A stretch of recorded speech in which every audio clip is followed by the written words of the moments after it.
có phụ tao ta giờ ta có nào có chữ chuyện nhỏ nó có vô luôn bỏ đi chàng. Ồ, hôm nay cứ chuyện nhỏ thì giờ chuyện nhỏ này rồi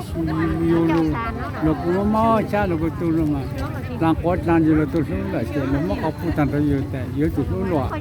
nó chỉ là một thứ, chỉ tao muốn nói là gì, ta chỉ để nó xong rồi để nó chỉ chơi,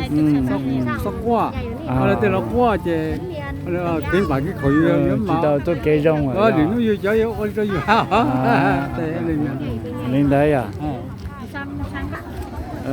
Bữa sau bao giờ có này có gì có sao thì chuyển chính bỏ đi cha tôi có vô luôn bỏ đi cha vấn đề thầu cái này có gì chỉnh nó con nhỏ. Này chỉ mà lúc đầu lúc tu trồng nhiều mai được gì nè, tôi là tao xem nó còn có đâu xem. Để chúng mẹ sẽ mà cho nó chênh mà cái thế nhiên nó chỉ cũng lên kia đâu, cho nó phí sức luôn hay như xã để dùng nghiệp mà chúng còn lúc đầu trồng dùng giá dùng trẻ dùng nho mà dùng mà dùng nghiệp mà từ lúc đi cho nó chúng còn dùng có chia sẻ của nó dùng nghiệp cái dùng gì thế nữa mà thật ra thì cái ta chúng mình nó vẫn tiêu đi hết thế chứ chúng mình vẫn tiêu đi hết thế mà cho những chỗ chúng mình hiểu mà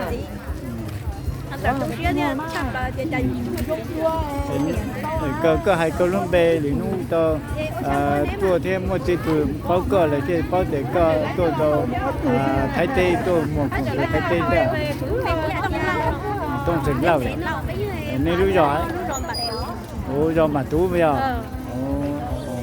nên cái như giống này trường đó